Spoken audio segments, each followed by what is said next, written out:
તો કેમ છો મિત્રો, બધા મજામાં? ને આજે આપણે આવી ગયા છે એક નવો વિડીયો લઈને, અને આજે આપણે જવાનું છે શિપ ઉપર રાશન ટ્રાન્સફર કરવા માટે. ક્યાંથી ક્યાં જવાનું છે એ તમને આગળ વિડીયોમાં બતાવું. અને જવાનું છે આપણે આ બોટ લઈને, અને એક જ બોટ લઈને જવાનું છે, મોટી બોટ છે એ લઈને જવાનું છે. અને રાત્રે સામાન ભરી લીધો હતો અને નીકળી ગયા છે હવે બોટ લઈને. રાશનની અંદર બધું ખાવા પીવાનો સામાન અને બધું જે લઈ જવાનું છે એ ભરીને નીકળી ગયા છીએ આપણે બોટ લઈને. અને જવાનું છે જાફરાબાદથી આગળ દીવની સામે અમારી શીપ પડેલી હતી ને ત્યાં જવાનું છે. પણ એકચ્યુઅલીમાં શીપનો એન્કર ઢસડાઈને અને સોમનાથની સામે પહોંચી ગયેલું, તો થોડી વાર લાગી ગઈ હતી પહોંચવામાં. પણ આ અમારો રૂટ છે, તમને બતાવે સ્ક્રીનમાં એ દીવની સામે. પણ એકચ્યુઅલી આ અમારો પ્લાન હતો, પણ જે શીપ અમારી છે સોમનાથની પાસે પહોંચી ગઈ હતી એટલે થોડી વાર લાગી ગઈ હતી. નીકળી ગયા છીએ બોટ લઈને.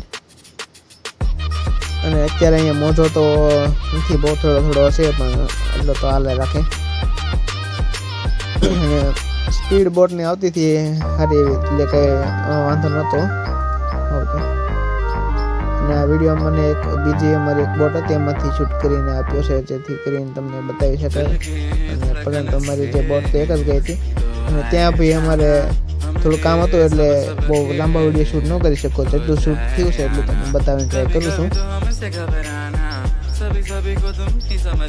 અને પહોંચી ગયા છે શીપ પાસે. અને શીપ જો કંઈક આ રીતની છે, અને શીપ એકદમ ખરાબ હાલતની અંદર હશે. અને પાણી એકદમ ત્યાંનું સાવ ચોખ્ખું, આમ તેલ જેવું પાણી હતું. અને શીપનો એન્કર બી એક જ તે હતું અને ફસાઈ ગયેલું છે. તો શીપના ક્રૂ મેમ્બરને બધું ખાવા પીવાનું રાશન આપી અને આપણે પાછા આપણા ગામ તરફ નીકળી જઈએ, સત્તનપુર પોર્ટ તરફ. અને આપણે જો આવી ગયા છીએ સત્તનપુર પોર્ટ ઉપર, અને આવી રહી છે આપણી બોટ સામેથી. બોટની અંદર ટોટલ 5 જણા ગયા હતા.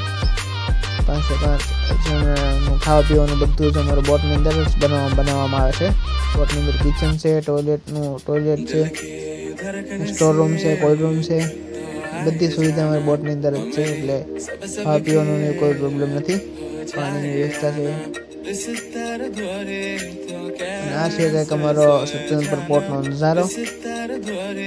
અને આવી ગઈ છે અમારી બોટ ધીમે ધીમે, અને તમને બતાવું કઈ રીતે અમે એને પાર્ક કરીએ.